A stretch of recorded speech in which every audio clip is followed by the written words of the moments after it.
Yahya Cholil Stakuf atau Gus Yahya resmi terpilih menjadi Ketua Umum Pengurus Besar Nahdlatul Ulama yang baru. Gebrakan Gus Yahya sudah mencatat sejarah baru di PBNU, yaitu memasukkan nama para tokoh perempuan dalam kepengurusan, mengatakan komitmen untuk berjarak dengan politik praktis, dan tidak boleh ada dari pengurus NU yang terlibat dalam pencalonan capres. Bagaimana masa depan PBNU dipimpin Ketua Umum yang baru? Inilah Rosi, wajah baru Nahdlatul Ulama. Baru kali ini setelah 96 tahun usia Nahdlatul Ulama, kaum perempuan diakomodasi di dalam susunan pengurus harian pengurus besar Nahdlatul Ulama. Maka ada perempuan-perempuan karena ada masalah-masalah besar terkait dengan perempuan ini. Saya sedang membangun satu strategi sehingga NU nanti bisa berfungsi laksana Gus Dur. Artinya menghadirkan maslahat-maslahat seperti yang dulu pernah dilakukan oleh Gus Dur, memperjuangkan kemuliaan-kemuliaan seperti yang dulu pernah diperjuangkan oleh Gus Dur.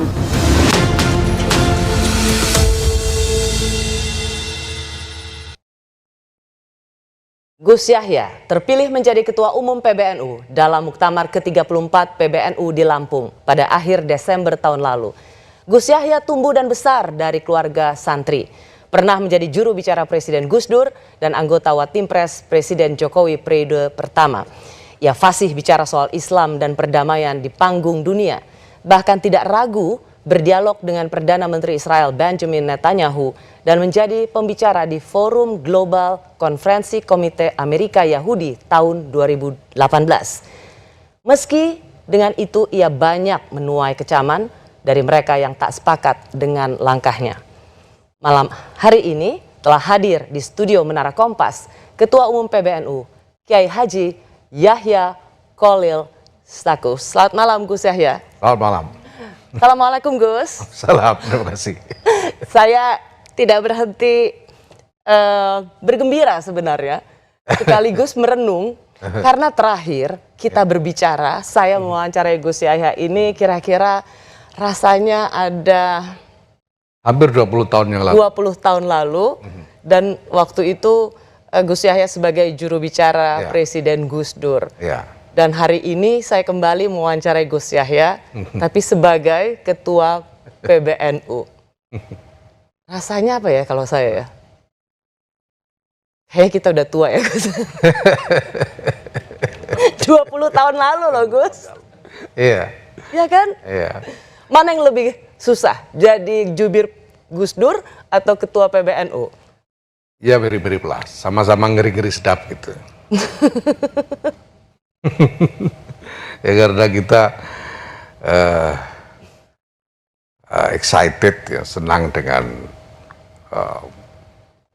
peluang untuk aktualisasi diri yang lebih besar, tapi pada saat yang sama ada beban yang berat sekali yang harus kita tanggung. Jadi ya itu tadi, ngeri-ngeri sedap. Ngeri-ngeri sedap.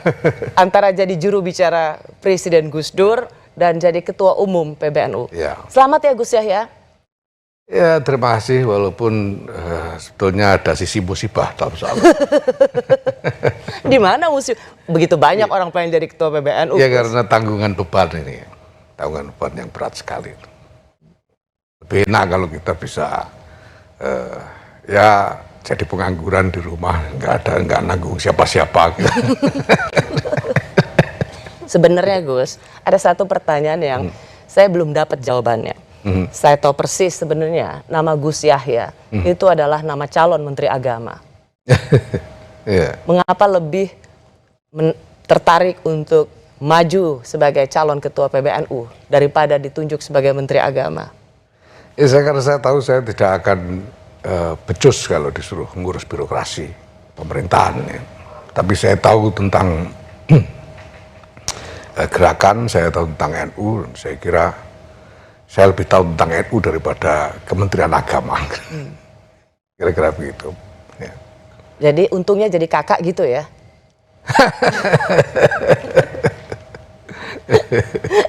Ya nggak Gus? Ya kalau soal itu sih soal nasib masing-masing lah. Gitu. Gus Yahya, saya mau masuk ke dalam pernyataan Gus Yahya. Karena ini akan saya bawa pada konteks isu yang ada dalam masyarakat kita. Saya mengambil contoh kalimat yang Gus Yahya pernah katakan, misalnya Gus Yahya mengatakan, mengingatkan kita tidak perlu ikut-ikut Timur Tengah yang nyatanya gagal menjawab persoalan politik, persoalan konflik. Kata Gus Yahya adalah PBNU tidak harus ikut Saudi, Emirat, Mesir, Yaman. Kita harus mandiri dalam wawasan keagamaan kita. Sudah terbukti belahan dunia lain itu gagal dalam menjawab persoalan-persoalan mereka sendiri. Sebenarnya apa yang ingin Gus Yahya sampaikan? Pertama bahwa di dalam setiap masyarakat, khususnya di lingkungan komunitas beragama, itu selalu tumbuh suatu struktur otoritas keagamaan. Nah, di Indonesia ini sebetulnya sudah tumbuh struktur otoritas keagamaan kita sendiri di sini, di lingkungan umat Islam di Indonesia. Ada NU, ada Muhammadiyah dengan otoritas yang kokoh di mata warganya masing-masing. Nah, walaupun referensi-referensi keagamaan kalau dirunut ke belakang sampai ke sejarah yang jauh, sama-sama referensinya dari Arab. Tetapi kenyataan yang kita dapat sekarang adalah di setiap masyarakat ada otoritasnya sendiri-sendiri. Di Mesir ada struktur otoritas yang didominasi oleh Al-Azhar. Di Saudi ada struktur otoritas yang didominasi oleh kerajaan, kira-kira begitu. Di Maroko juga punya otoritasnya sendiri, di Yaman demikian juga. Nah, saya hanya ingin mengingatkan bahwa walaupun kita punya referensi yang sama-sama berbahasa Arab, tapi tidak berarti bahwa secara keagamaan kita harus mengikuti otoritas keagamaan dari negara-negara Timur Tengah hari ini. Karena terbukti juga bahwa di Timur Tengah otoritas keagamaan, otoritas Islam di Timur Tengah sampai hari ini tidak berhasil menyediakan jawaban untuk gemelut yang berlangsung di sana dan sudah memakan korban begitu banyak, melahirkan tragedi kemanusiaan yang begitu besar. Ya. Nah, sementara di sini kita ini kan sebetulnya juga mengalami guncangan yang sama. Kalau di Timur Tengah ada Arab Spring, kita dulu punya reformasi, sebetulnya itu kurang lebih sama gitu. Tapi kenyataannya kita mampu menyelesaikannya sendiri. Kalau di Mesir ada kudeta, ada pelengseran presiden dan sebagainya, di sini juga terjadi. Tapi konteksnya mungkin dari sisi otoritas keagamaan, Gus. Ya. Saya ingin menanyakan karena di masyarakat kita juga cukup terbelah dengan pandangan. Misalnya, Gus, ada kelompok yang begitu mengagungkan bangsa Arab, tapi juga ada kelompok yang mengatakan bangsa Arab tidak ada apa-apanya. Bahkan ada seorang tokoh yang mengatakan sebagai bangsa yang tidak berbudaya, dan itu menambah gesekan dalam kehidupan beragama. Apa menurut Gus Yahya? Ya, menurut saya sih setiap masyarakat, setiap bangsa punya punya hak untuk mengembangkan budayanya sendiri-sendiri, mengembangkan model peradabannya sendiri-sendiri. Jadi Islam itu memang pertama kali datang di Arab, tetapi bukan berarti Islam datang dari Arab, karena Islam ini dari Tuhan, dan kemudian ketika diturunkan ke dunia ini harus didialogkan dengan realitas manusia seperti yang apa adanya gitu. Nah, sehingga menurut saya sebetulnya Islam itu mengalami pribumisasi di mana-mana, bahkan di Arab sendiri. Ketika kemudian menjadi agama yang dominan di Arab, sebetulnya telah terjadi pribumisasi Islam di Arab. Yaitu bahwa nilai-nilai Islam ini disesuaikan dengan realitas masyarakat Arab. Dan dari dialog itu menghasilkan format budaya dan peradaban seperti yang kita temui di Arab. Demikian juga di Indonesia atau di Nusantara ini, ketika Islam datang ke sini, nilai-nilai ketuhanan, nilai-nilai yang suci itu kemudian didialogkan dengan realitas masyarakat Indonesia Dan hasil dialog itu menghasilkan format budaya dan peradaban seperti yang kita miliki sekarang ini. Jadi ini bukan soal peradaban mana yang lebih unggul atau budaya mana yang lebih mulia, ya, tapi soal hak masing-masing atau soal hasil dialog realitas yang berbeda-beda antara satu masyarakat dengan masyarakat yang lain, sehingga tidak bisa juga kita menganggap bahwa seluruh umat Islam di dunia harus mengikuti Arab, misalnya. Bisa, karena kita juga berhak mengembangkan interpretasi tafsir kita sendiri tentang Berdasarkan kultur kita sendiri. Berdasarkan kultur kita sendiri. Mengapa saya tanyakan ini, Gus Yahya? Karena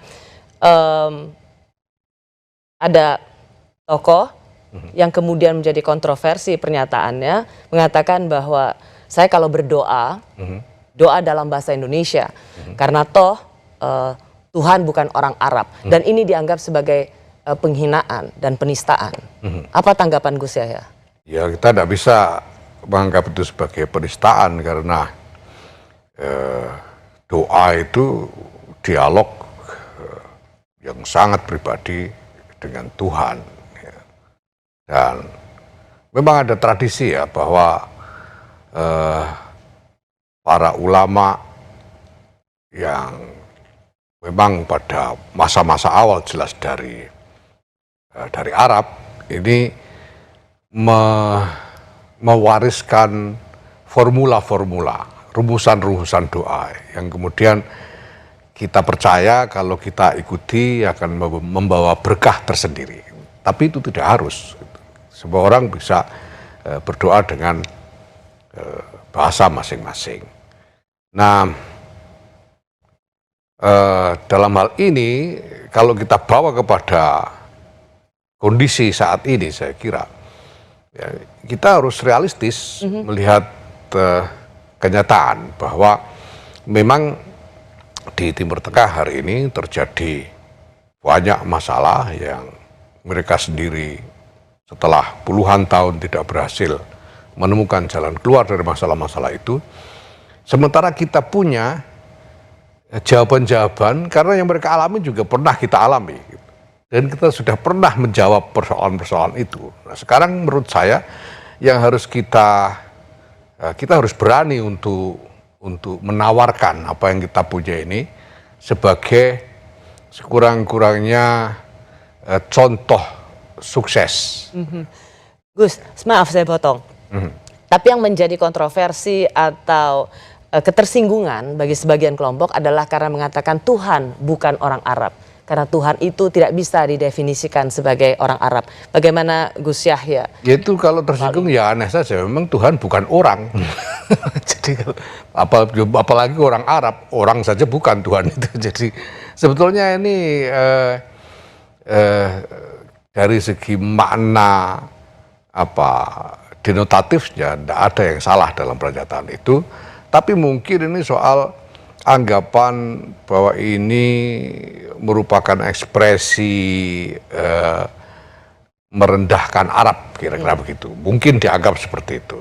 Yang sebetulnya juga merupakan, saya kira, merupakan dorongan yang tumbuh juga dari katakanlah ekspresi-ekspresi yang seolah-olah mengagungkan kearaban. Bahwa Islam yang otentik itu Arab dan semua orang harus ikut Arab, sehingga ada ekspresi seperti berdoa dengan bahasa Indonesia karena Tuhan bukan orang Arab itu. Nah, saya kira dalam hal ini kita harus menanggapinya dengan jernih dan wajar saja.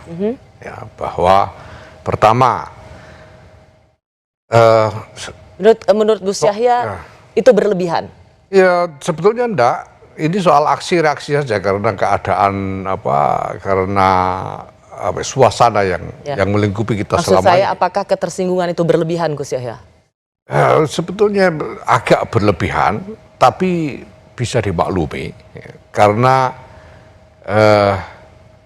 suasana yang melingkupi kita saat ini. Yaitu bahwa memang ada semacam persaingan antar kelompok yang kemudian masing-masing mencari katakanlah ungkapan-ungkapan yang dianggap bisa mewakili kelompok masing-masing. Itu saya kira yang terjadi seperti itu. Ya, saya juga ingin masuk ke dalam pertanyaan soal tadi kita sudah bicara soal kondisi, Gus Yahya. Tidak saja dalam kelompok umat Muslim, tapi mungkin juga dalam kehidupan kebersamaan beragama.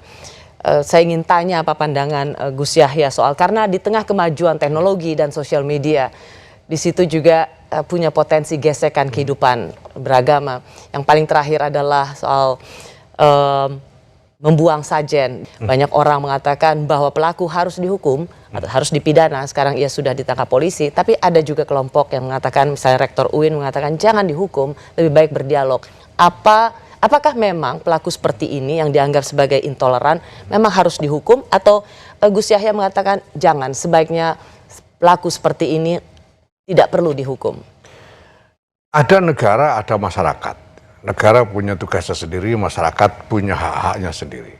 Nah, menurut saya tugas negara itu adalah melindungi rakyat dan menegakkan hukum. Jadi dalam kasus-kasus seperti ini soal nendang sajen dan sebagainya, itu yang harus dilakukan negara yang menegakkan hukum saja. Apa kata hukum, itulah yang harus dilakukan. Gitu. Kalau hukum mengatakan harus dihukum, ya dihukum. Kalau enggak.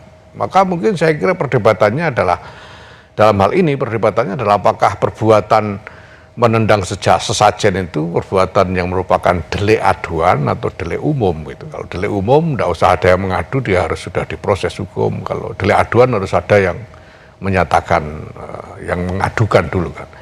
Saya kira perdebatan di situ kalau soal hukum ya. Sementara kalau soal masyarakat ini sebetulnya ya harus punya cara untuk mengatasi masalah-masalah mereka terkait dengan perbedaan-perbedaan pandangan ini.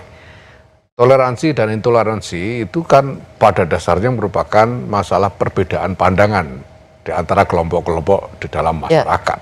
Nah, masyarakat harus memproses ini ya, supaya menghasilkan sesuatu yang konstruktif berupa karena pergeseran perilaku dan sebagainya yang lebih berguna untuk semua gitu. Bagi sekelompok orang mungkin ini dianggap musyrik karena begitu dilemparkan dikatakan inilah yang membuat azab Allah begitu atau Allah gitu. Sehingga bagi sebagian kelompok beragama itu dianggap ini sesuatu yang menimpakan bencana. Apa pandangan dari sisi Islam ya, kalau kita bicara syariat Islam itu ada hak untuk berpendapat dan ada hak untuk bertindak.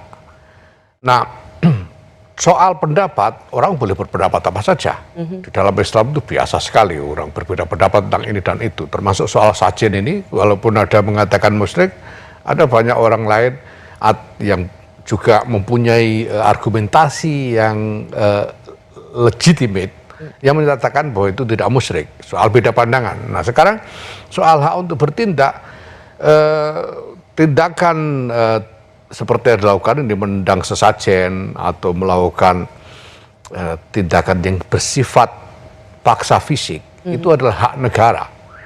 Dan siapapun orangnya tidak boleh melakukan tindakan selain yang mendapatkan wewenang dari negara, apapun itu. Kita bisa beda pendapat, tapi yang boleh menggunakan paksa fisik hanya negara. Termasuk dalam soal ini nanti akan berkembang lagi soal misalnya razia warung buka bulan Ramadan, razia penjual miras dan sebagainya, itu adalah hak negara. Masyarakat tidak boleh. Gitu. Meskipun bagian dari penegakan itu dianggap sebagai amar ma'ruf nahi mungkar. Iya, tidak bisa begitu. Itu pandangan yang salah kaprah tentang amar ma'ruf nahi mungkar, karena masing-masing punya haknya. Jadi kalau amar ma'ruf itu harus dengan cara apa, nahi mungkar dengan cara apa, ini soal hak dan kewajiban.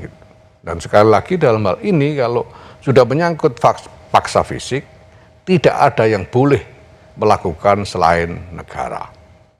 Gus Yahya, dalam banyak pidato Anda saat terpilih sebagai Ketua Umum PBNU yang baru, saya saya tahu di Lampung banyak sekali beredar spanduk dengan foto-foto Gus Dur. Ingin menghidupkan kembali visi Gus Dur.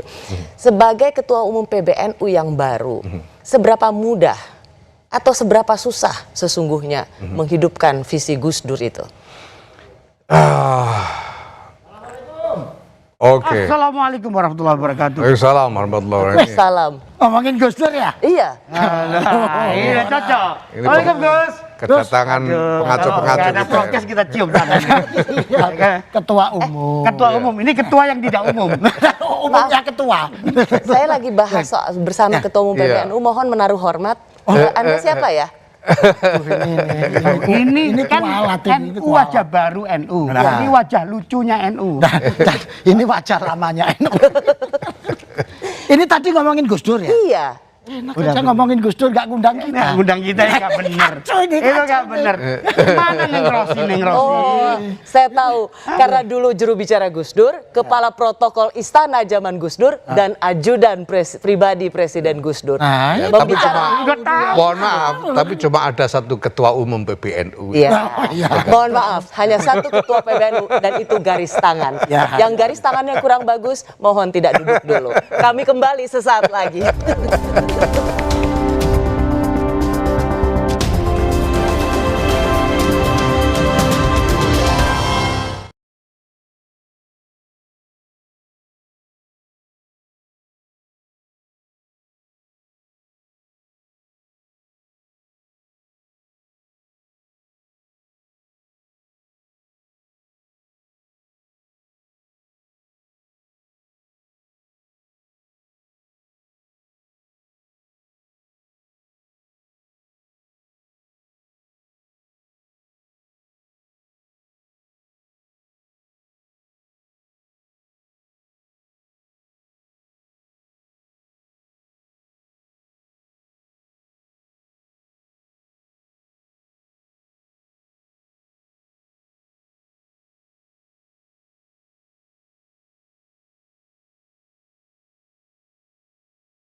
Terima kasih Anda masih di Rosi. Wajah baru Nahdlatul Ulama. Ketua Umum PBNU bervisi ingin menghidupkan kembali visi Gus Dur di bawah kepemimpinannya.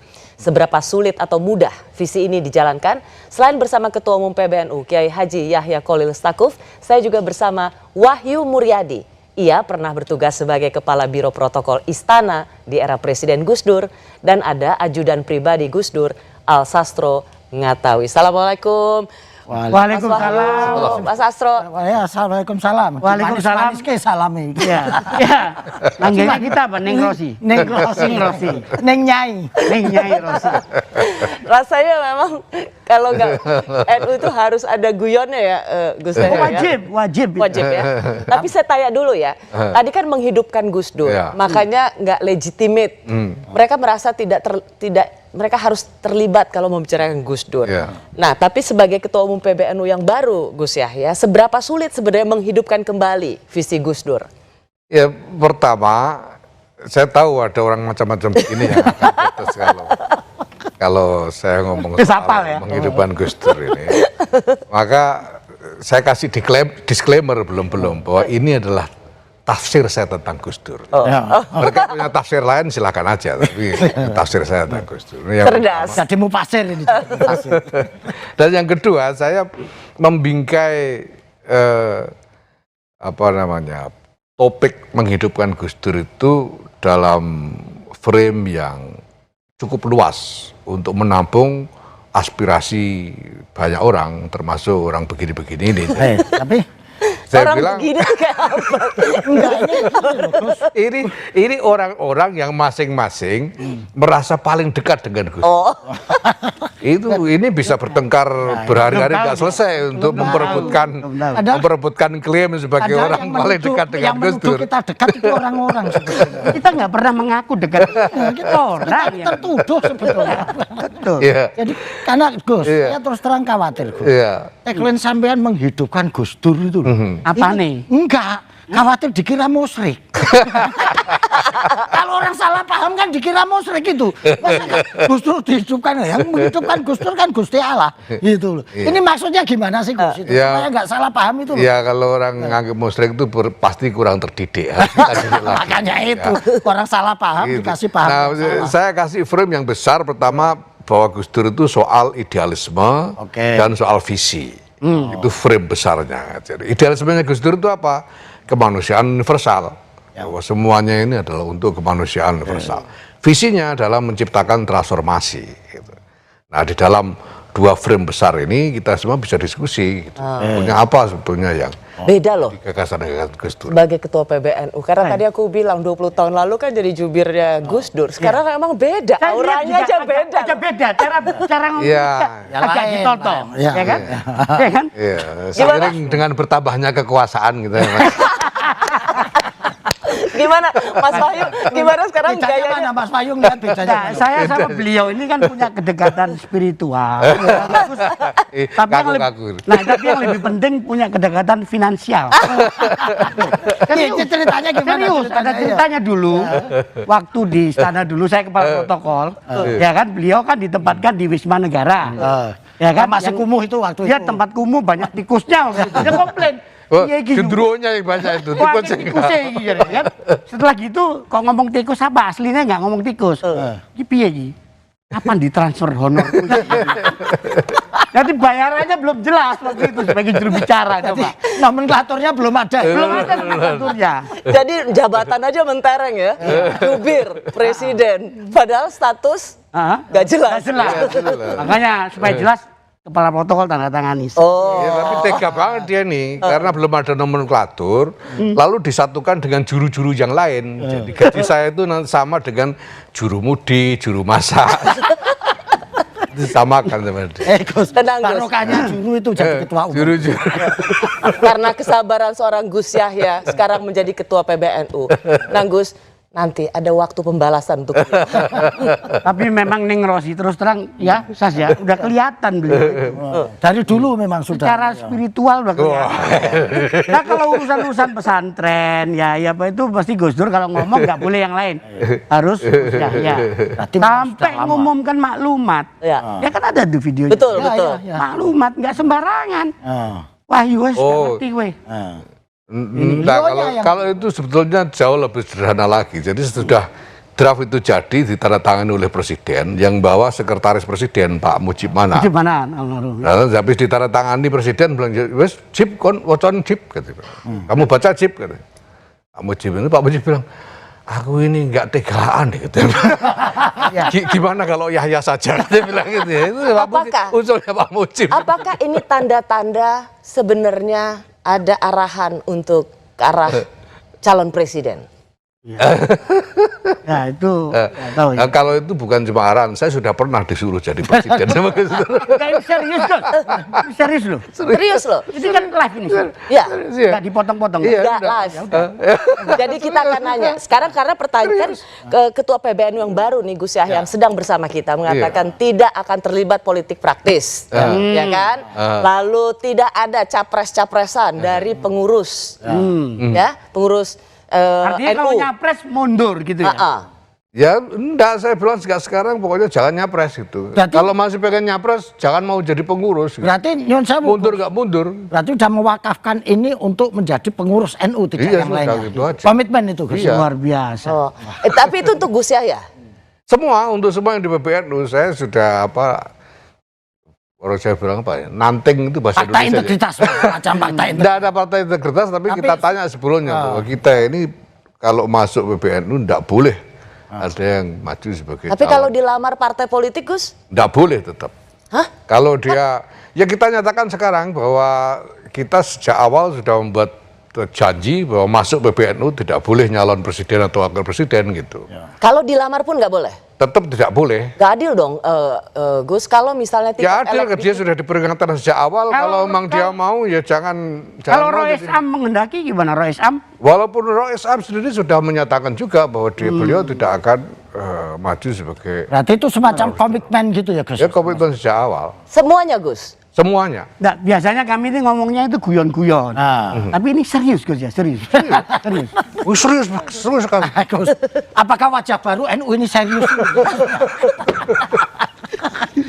Wajah baru. Top. Kan tagline-nya NU itu menyelesaikan gegeran dengan gergeran. Kenapa seorang Wahyu Muryadi yang Nahdien kok kayaknya nggak percaya gitu? Loh enggak ya, gimana ya? Ini kan organisasi yang masa Islamnya itu anggotanya Nah, Muslim terbesar di dunia, bukan di Indonesia, di dunia nggak ada organisasi yang banyak anggotanya seperti NU. Jadi kalau membatasi pengurus Ini kan hak secara- asasi, Bang. iya. Enggak, saya justru pengen bertanya, reasoningnya apa sih Ya. Gus, membatasi ini? What is the Dasar reason? pikirannya. ya karena kita sudah pernah mengalami luka-luka yang luar biasa gara-gara menjadi pihak di dalam kompetisi. Nah, kita ini harus ini belum sembuh sampai sekarang ini. Kemarin itu Pilpres 2019 itu warga NU itu separuh cebong, separuh kampret sudah. Ini harus dibawa lagi jadi. Berarti artinya NU mau jadi wasit yang mendamaikan ini kalau in case terjadi sesuatu gitu. Semoga PBNU-nya, Ya. warganya sendiri harus kita olah supaya mereka kembali bisa menyatu lagi, tidak lagi sembuh dari keterbelahan mereka gitu, supaya sembuh dari keterbelahan mereka. Sembuh tapi tetap lucu ya Gus ya. Ya itu kalau sembuh, insya Allah jadi lucu lagi. Jadi kalau nggak lucu nggak sembuh. Sekarang jadi kurang lucu ini karena Karena sakit. kan nggak sembuh itu. Tapi ini top. Kalau memang ada semacam itikat seperti ini, niat seperti ini, top lah ini. Ini nyapres, tapi cawapres boleh dong Gus? Nggak boleh juga. Pokoknya saya ingin menjaga supaya NU betul-betul tidak menjadi pihak dalam kompetisi. Tidak boleh sama sekali. Sama sekali. Tim ses boleh dong. Nah, pokoknya kalau di dalam struktur dan atas nama struktur tidak boleh. Tidak boleh. Ini silakan di luar itu. Apakah ini bagian dari menghidupkan Gus Dur itu tadi? Gus. Kurang lebih. Ini tergantung tafsir juga. Aku kalau menafsirkan menghidupkan Dan Gus Dur, tafsir itu kan kontekstual, tergantung realitasnya. Karena kalau sekarang ditanya nyatanya dulu Gus Dur calon presiden ya dulu. Iya. Realitasnya kan beda sekarang konteksnya. makanya kita itu mau bertanya ya, Ya. Castro ya, mau menghidupkan Gus Dur itu dalam hal apanya? Apa gesturnya, ya kan? Apakah apa cara membaca situasinya? Apakah mencat-mencati orangnya? Jangan-jangan sampai lihat kayak kabinet sih nggak benar dipecatin aja. Bisa loh, nggak? Ya ada kemungkinan kita lihat. Yang penting Gus Dur hidup. Ya. Gus Dur itu juga terkenal kontroversi. Iya. Kira-kira sosok seperti Gus Yahya ini cocok nggak untuk meniru kontroversi Gus Dur? Loh, sudah. Sudah cocok, setuju saya. Setuju ya? Setuju. Gini loh, Gus Dur kan sudah nggak ada. Yang ada kan spiritnya, nilai-nilai perjuangan beliau yang sekarang ini apa namanya disebarluaskan oleh orang-orang Gus Durian itu. Mozaiknya banyak, ya kan? Termasuk yang paling besar mozaik itu ya Yahya Stakuf ini.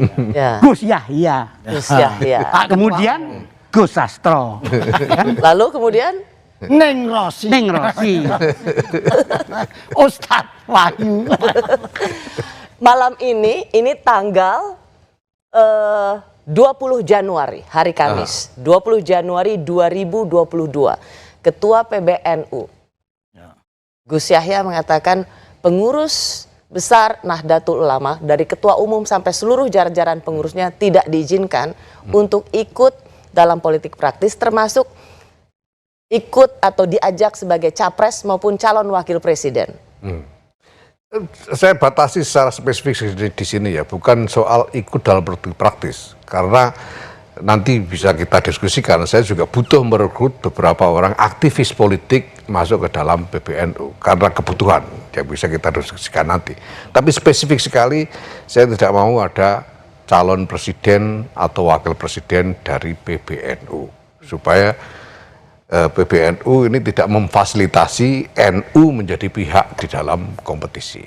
Tapi kalau orang NU, Gus, Orang NU di luar PBB silahkan. Ada banyak sekali di sana ini orang-orang masih boleh. sangat Iya. terbuka. boleh ya Boleh. Alhamdulillah. Alhamdulillah. Tapi jangan minta jadi pengurus ya. Ini kan Siapa tahu. Kalau minta jadi pengurus, akses kita jadi kandidat. kan udah jelas beliau ketua umum, nanti ketua tidak Tidak umum. umum. Ini umumnya ketua. Ini umumnya ketua. Apa saja persoalan perempuan yang dihadapi Nahdlatul Ulama? Kami kembali sesaat lagi dengan terobosan-terobosan di PBNU.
diakomodasi di dalam susunan pengurus-harian pengurus besar. Atau terutama bahwa harus ada perubahan-perubahan karena ada masalah-masalah besar terkait dengan perempuan ini. Saya sedang membangun satu strategi sehingga NU nanti bisa berfungsi laksana Gus Dur. Artinya menghadirkan maslahat-maslahat seperti yang dulu pernah dilakukan oleh Gus Dur, memperjuangkan kemuliaan-kemuliaan seperti yang dulu pernah diperjuangkan oleh Gus Dur.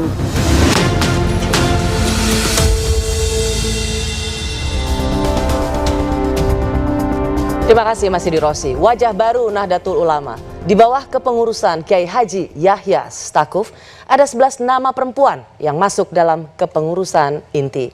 Sebuah angin segar bagi gerakan kemajuan yang berlandaskan kesetaraan gender. Karena urusan umat bukan hanya milik dan kepentingan laki-laki. Saya mengundang juga dua tokoh perempuan yang masuk di jajaran pengurus NU, yaitu Alisa Wahid, Ketua Tansfidsyah PBNU, dan Badriah Fayumi, Awan Syuriah PBNU atau anggota penasehat PBNU. Selamat malam Mbak Alisa yang terhubung melalui Zoom. Selamat malam Mbak Rosi, selamat malam Gus Yahya. Saya boleh sekarang panggilnya Nyai Alisa ya? Neng aja dong, anaknya Gus saya ini. Oh, Neng Alisa atau Nggak mau mengalami penuaan dini. Iya. lalu ada Mbak Badriah Fayumi. Ya, Sebenarnya saya pengen juga sih panggil Nyai, kayaknya gimana gitu ya. Ya, itu tadi kata Mas Sastro. Jangan sampai mengalami penuaan dini. Tuan dini. Saya ke Mbak Bat dulu. Gus izin ya, saya mau tanya ya. Mbak Bat dulu. Mbak Bat, Mbak Badriah Fayumi ini terkenal sebagai ulama feminis di NU masa kini. Jadi ulama feminis NU masa kini. Apalagi juga Mbak adalah Ketua Musyawarah Kongres Ulama Perempuan Indonesia. Menurut Mbak Badriah, seberapa penting sesungguhnya isu perempuan, kesetaraan gender, dan gerakan feminisme itu menjadi garis perjuangan seorang Badriah Fayumi? Ya, sebetulnya kalau kita melihat dari Islam sendiri ya, kehadiran Nabi membawa syariat Islam itu kan sangat jelas adresnya untuk membebaskan perempuan dari keterpurukan, ketertindasan, pembunuhan bayi hidup-hidup, dari tidak mendapatkan warisan menjadi barang warisan dan kemudian menjadi subjek yang mewarisi, dan lompatan yang dilakukan Rasulullah itu sangat luar biasa. Apakah ini artinya ini juga tetap menjadi garis perjuangan Mbak Fat di NU? Sebetulnya ini bagian dari Islam itu sendiri. Kalau menurut saya bukan garis perjuangan Badriah Fayumi di NU begitu, tapi itu memang misi dari risalah Rasulullah yang kemudian Nahdlatul Ulama menerjemahkan itu dalam konteks sekarang dengan antara lain gitu ya, memasukkan perempuan dalam struktur di PBNU. Tapi kan sebetulnya kita juga melihat Nahdlatul Ulama sendiri kan sejak berpuluh tahun yang lalu juga sudah memberikan ruang ya untuk para perempuan di badan-badan otonomnya sendiri begitu ya. Terus kemudian di periode kemarin banyak perempuan yang masuk di struktur PBNU, lembaga-lembaga. Terus kemudian kemarin di muktamar itu di kepengurusan di kepanitiaan SC, sehingga perempuan itu hadir tidak hanya sebagai lengkap, bukan sebagai pelengkap dan bukan hanya sebagai manusia yang berjenis kelamin perempuan, tetapi hadir dalam 4 dimensi, Mbak Rosi. Hadir sebagai perempuannya sendiri, yang kedua hadir sebagai tema atau isu. Maka kemarin keputusan muktamar itu ya di komisi rekomendasinya Ibu Alisa Wahid misalnya secara jelas menyatakan tentang dukungan terhadap RUU TPKS dan RUU PPRT. Terus kemudian bagaimana keluarga maslahah itu menjadi perspektif yang sangat penting di dalam melihat berbagai persoalan begitu. Jadi hadir sebagai tema, hadir sebagai perspektif, hadir sebagai subjek, ya subjek perubahan sendiri, dan juga hadir sebagai bagian dari kelompok gitu. Perempuan Karena memang hadir. punya kekhasan ya, Ya. perempuan sebagai kelompok itu. Ada suara yang ikut juga memberikan pandangannya, tidak hanya sebagai pelengkap. Saya ke Mbak Lisa. Mbak Lisa, tapi kata feminisme ini kan sering disalahartikan sebagai gerakan yang ke barat-baratan.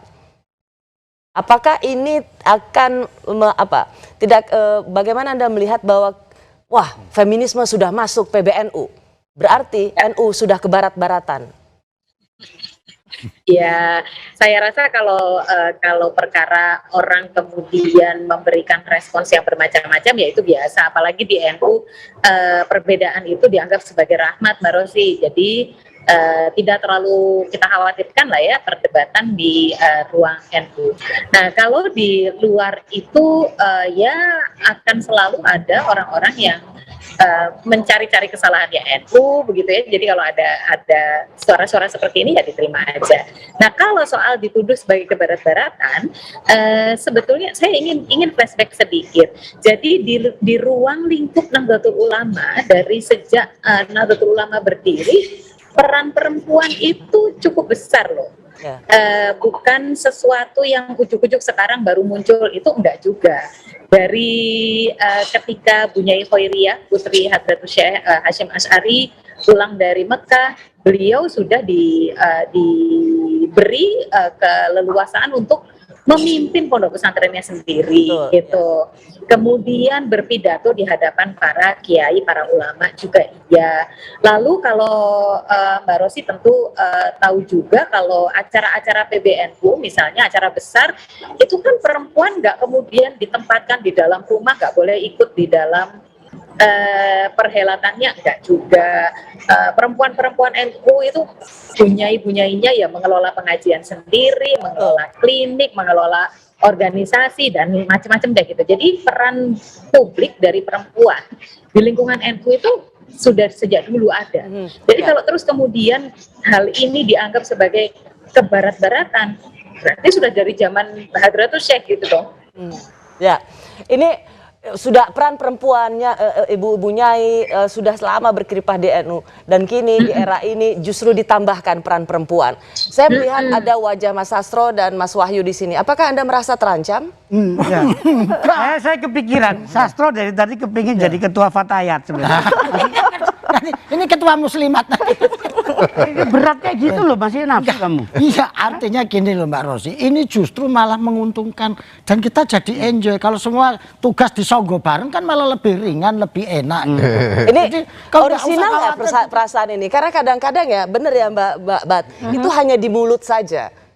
Ya enggak? Di mulut saja gimana? Ya itu, Penerimaannya udah pada masuk gini kok di penerimaan pada keterwakilan perempuan. Bener ikhlas nggak perempuan ikut ambil andil? dengan bukti apa lagi untuk menunjukkan keikhlasan saya? Apalagi? Rosi, Neng Rosi ikhlas, kami ikhlas. Gak usah jauh-jauh di rumah itu. Istri saya menjadi ketua Fatayat, muslimat, Menhankam, Pangap. Kita nggak terancam ya sudah ya kan. Jadi kita nggak takut, cuma dia lebih galak aja gitu. Mbak, apa banyak perempuan yang kemudian senang sekali, ini adalah angin segar bahwa betul ada perempuan sudah hadir. Tapi kira-kira wajah perempuan di PBNU ini akan mengubah wajah seperti apa? Ya, tentu saja kita belum ada pembagian tugas. Tentu saja karena namanya satu organisasi, tentu kan ada pembagian tugas. Tetapi yang pasti ya kehadiran perempuan itu ya perlu memberi makna. Ya. Jadi satu kehadiran perempuan sendiri di dalam struktur NU sebagai ormas Islam terbesar di Indonesia dengan anggota bahkan yang terbesar di dunia, ini sendiri menjadi simbol dan simpul tentang wasatiyatul Islam atau moderasi beragama. Karena di negara manapun yang menempatkan perempuan pada posisi yang marginal, nah itu biasanya memang kemudian cara pandang beragama yang tidak moderat itu seringkali selalu menjadikan perempuan sebagai pinggiran.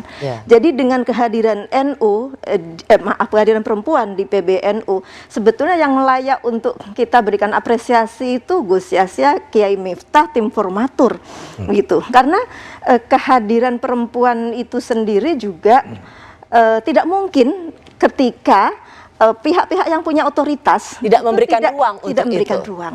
Selalu kehadiran perempuan dimanapun, mau di wilayah agama, mau di wilayah publik, termasuk bahkan di wilayah rumah tangga, itu nggak akan mungkin bisa Sebenarnya berjalan ada baik kalau pertanyaan gini, tidak Gus ada Yahya, maaf Ya. Gus. penerimaan. Ada pertanyaan gini, Gus Yahya itu membuka ruang itu karena memang kesadaran perempuan itu penting atau tekanannya di rumah? Bukan, karena saya butuh mereka saya butuh Bu Khofifah Serius loh, khususnya, dijawab sama Bu Gus Yahya, Lisa, serius loh. khususnya di dalam PBNU, Badriah dan lain-lain di dalam PBNU, karena gagasan yang saya pikirkan tentang strategi. Oke. Gitu. Saya tadi tanya Jadi, sama karena kemampuan mereka dan karena posisi mereka dan karena relevan dengan strategi yang saya pikirkan. Iya. Tadi saya tanya Gus Yahya, benar karena merasa perlu ada perempuan atau ada tekanan Buya Nyai di rumah gitu? Ya itu. Tapi ini terus terang ini ada apa ya?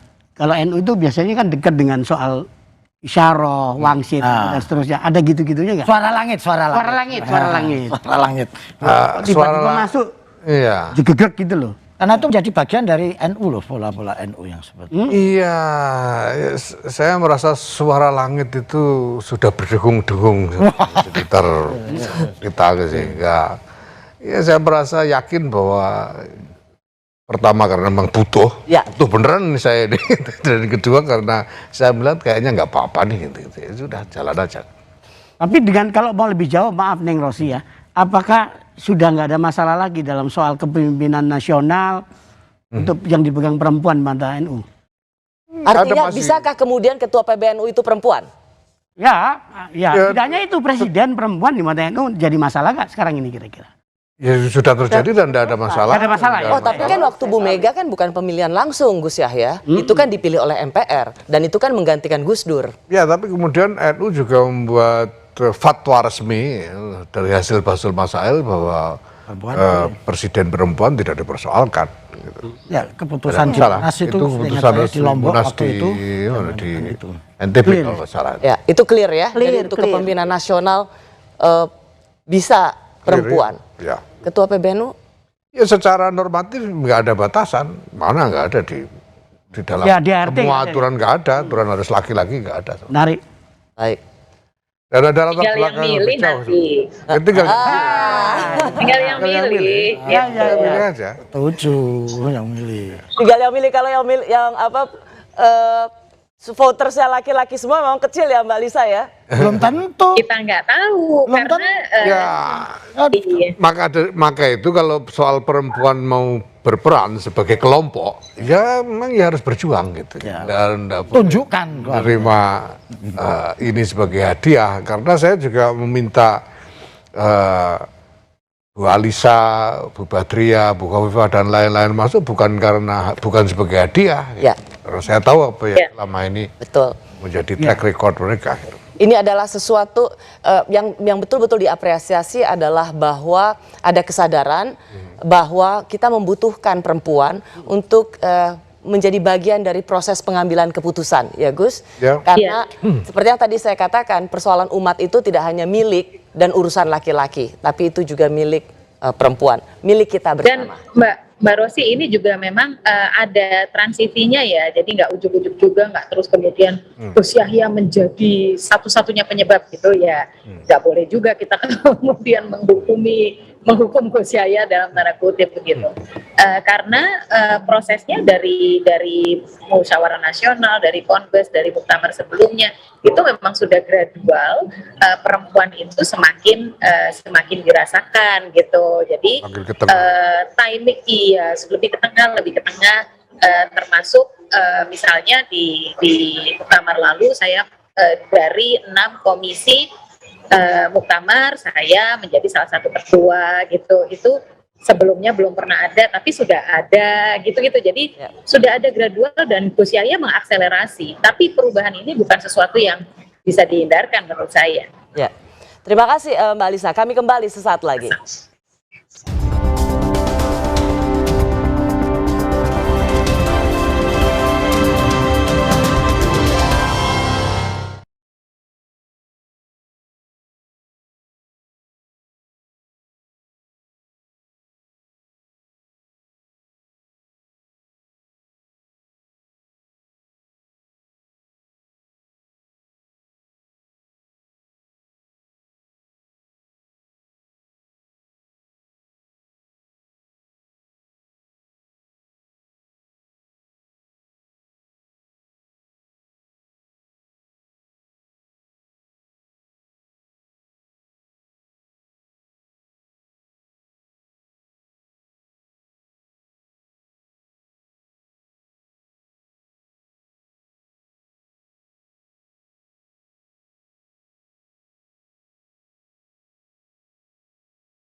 Terima kasih Anda masih di Rosi, wajah baru Nahdlatul Ulama. Apa tantangan terbesar NU saat ini? Gus Yahya, menurut Gus Yahya apa sebenarnya sesungguhnya yang menjadi tantangan terbesar NU? Wah, kalau bicara soal tantangan sudah besar sekali ya. Tapi ya, yang pertama-tama menurut saya harus kita bangkitkan adalah kesadaran tentang makna asal dari kehadiran NU ini yang menurut saya sudah banyak dilupakan, banyak direduksi, gitu. Sehingga warga NU dan bahkan para aktivisnya sendiri dilupakan, direduksi, bahkan ya, sampai tahap itu. Ya misalnya sekarang banyak berpikir, saya kira mungkin banyak sekali yang berpikir bahwa NU ini dulu didirikan untuk melawan Wahabisme misalnya. Itu terlalu reduksionis menurut saya. Karena NU tidak untuk itu. Ya punya visi yang jauh lebih luas dari itu. Termasuk juga bahwa NU didirikan untuk masuk dalam pergerakan kemerdekaan. Itu juga tetap reduksionis karena ada skala cita-cita yang jauh lebih luas yang dipikirkan oleh para pendiri NU. Itu yang pertama-tama. Nah, tapi kalau soal masalah terdekat yang kita hadapi sekarang ini, karena saya berpikir tentang konsolidasi NU supaya menjadi lebih koheren, yang saya kira yang menjadi tantangan paling besar sekarang ini, hari ini soal pembelahan yang kemarin sudah terlanjur pernah terjadi di dalam di basis NU warga. Kalau di kalangan elit itu perbedaan pendapat, pertentangan itu biasa dari dulu itu. Dan cepat selesai. Pasti ada dan tidak pernah ada dampak sampai ke basis. Gitu. Basis ini masih tetap kokoh. Gitu.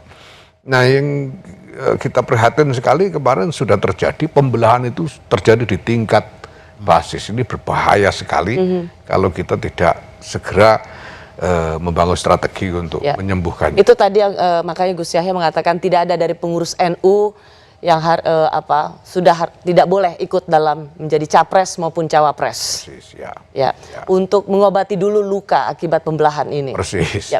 Kalau buat Dua Nahdien ini apa tantangan terbesar?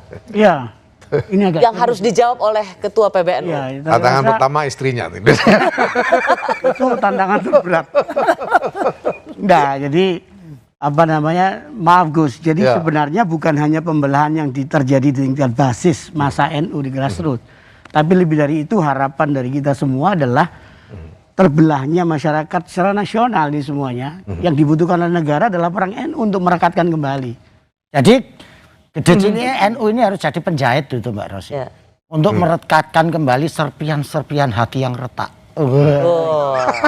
Itu memang gitu Mas. Iya. Obras. Jadi gimana ini keretakan sosial ini kembali terajut gitu ya. Yang dengan rajutan ini semuanya bisa happy, bahagia dan rukun kembali. Nah, tapi dengan sikap yang seperti tadi berkali-kali dikatakan Gus Yahya bahwa tidak ada kepentingan NU, pemimpin-pemimpinnya ada pengurusnya untuk mau maju pilpres segala macam, itu top. Artinya apa? Ya dia tadi penjahit yang serius ini. Jadi nyapres nggak boleh, calon wakil presiden nggak boleh, komisaris boleh dong Gus. Nah itu kamu kok nanyanya begitu sih Ros? Ini pertanyaan tendensius ini. Ini Sarah ini. Sarah itu kan. Ya Ampun Gus, boleh dong. Ya minimal komisaris BUMN. Kalau komisaris dan lain-lain ini kan tergantung tergantung kapasitasnya, prestasinya itu. Pantas nggak jadi komisaris di situ, ngerti apa soal perusahaan bidang usahanya itu. Nanti jangan-jangan saya kira wajar saja kalau memang kredibel. Oke. Nanti pertanyaannya jangan sampai ngelantur loh. Jadi pengamen boleh nggak di situ? Lah ini kacau nanti kita. Soalnya ada komisaris di sini. Itu harus dipertanyakan juga kredibel apa enggak ya Gus ya? Untung bukan pengurus ya Gus. Bukan pengurus. Tapi dikasih kesempatan untuk jadi presiden. Untung nggak jadi pengurus. Ya, boleh rakyat presiden. mengedaki lah. Kalau rakyat Padahal kita udah ditunggu ya, kapan kita dipilih jadi anggota pengurus PBNU ya kan? Tapi ternyata nggak dipilih karena mungkin kita punya kan sebagai calon presiden atau wakil presiden.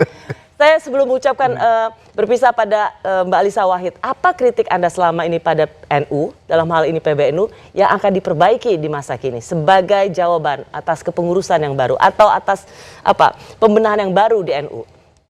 Kritik ini bukan atas kesalahan ya, Mbak Rosi. Kalau saya melihatnya kritik ini pada titik yang room for growth gitu ya, ruang pertumbuhan. Ruang pertumbuhan NU itu adalah menyadari bahwa dirinya itu punya basis massa yang sangat besar dan punya kewajiban untuk memikirkan basis massa yang sangat besar ini. Satu, kesejahteraan mereka. Jadi bagaimana mereka sejahtera, bagaimana mereka memiliki kehidupan yang maslahat. Kemudian yang kedua adalah kontribusi mereka pada bangsa dan pada peradaban dunia. Jadi satu untuk merekanya, yang kedua keluarnya, kan begitu. NU punya potensinya, tapi selama ini masih butuh untuk lebih diperkuat lagi. Nah, kalau kita bicara menghidupkan Gus Dur, salah satunya adalah pada masa Gus Dur, peran NU mewarnai kehidupan kebangsaan itu sangat kuat. Sekarang kita butuh NU untuk kembali lebih memikirkan bangsa, kontribusinya untuk bangsa. Karena itu saya yakin sekali apa yang selama ini diungkapkan oleh Gus Yahya di berbagai kesempatan untuk melakukan konsolidasi sumber daya NU. Jelas ini bukan sumber daya keuangan karena itu kelemahan NU itu tadi ruang tunggunya NU gitu ya, tetapi sumber daya yang lain yang bisa dikontribusikan NU kepada Indonesia dan kepada peradaban dunia, tapi dimulai dengan mengkonsolidasi diri sendiri. Itu sih kritik saya. Baik, terima kasih Nyai Alisa Wahid, terima kasih. Saya tahu Anda sedang dalam acara, tapi terima kasih saya menghargai partisipasi untuk ikut bergabung dalam Rosi malam hari ini. Terakhir Mbak Bat gimana? Yang kita harapkan, dan ini menjadi harapan Nahdien dan bahkan juga harapan dari stakeholders yang terkait dan punya harapan besar kepada NU. Bagaimana NU ini menjadi kekuatan civil society Islam yang benar-benar mengakar sampai ke bawah, sampai ke tingkat grassroots. Kan memang dia kan jamiah yang warganya itu ada sampai pada kumpulan-kumpulan NU itu kan sampai pada tingkat RT pelosok seperti itu. Nah, bagaimana ini cita-cita NU itu bisa diwujudkan. Jadi struktur NU, PBNU, PWNU, PCNU sampai ke bawahnya itu betul-betul menjadi institusi yang mampu mengawal cita-cita besar Nahdlatul Ulama gitu ya. Dan sekaligus juga institusi yang bisa mewujudkan, mengimplementasikan dari hasil-hasil keputusan. Nah, itu saya pikir memang harus terus, nanti saya mohon juga nih kepada Gus Yahya, kita harus merujuk. Jadi kadang-kadang satu keputusan itu sudah ada tapi dan tidak itu luar dijalankan di biasa, organisasi tapi harus bawah. dicek terus. Insya Allah itu saja. Keputusan Muktamar kemarin itu sudah dahsyat luar biasa. Lu nggak jadi ketua NU pusing ya? Pusing. Pusing. Sinau keputusan terus. Jadi pengurus baru akan dilantik kapan, Gus? Insya Allah 31 Januari. 31 Januari. Insya Allah, insya Allah. Allah. Insya Allah. Pokoknya gue Satu lagi sih Mbak Rosi. Satu lagi sih Mbak Rosi, harapannya itu jangan dijadikan seperti apa yang disampaikan oleh Gus Yahya tadi. Jangan dijadikan kendaraan kepentingan personal dari pengurus-pengurusnya. Dengar itu. Tapi jadikanlah NU ini menjadi sarana untuk berkhidmat kepada masyarakat, berkhidmat kepada bangsa. Jadi pengurus NU itu kita harapkan memang sudah selesai pada dirinya sendiri. Ini Mas Wahyu banget kelihatannya yang seperti itu. Ini Mas Wahyu. Ya cuma catatannya ya bahwa semua itu diperlukan strategi. Ya. Kalau saya tadi bicara visi Gus Dur transformasi, semua itu butuh strategi karena kita ini walaupun kita tahu bahwa kita harus menuju ke satu titik, kita harus temukan jalan supaya benar-benar bisa sampai ke titik itu gitu. Supaya karena kita ingin mengajak ini warga NU yang sekian puluh juta orang ini Untuk ikut selalu bergerak, bersama, ya. maka harus ada strategi yang tepat untuk itu. Akhirnya saya dalam percakapan ini, dalam program ini betul-betul yakin memang pilihan itu tidak pernah salah.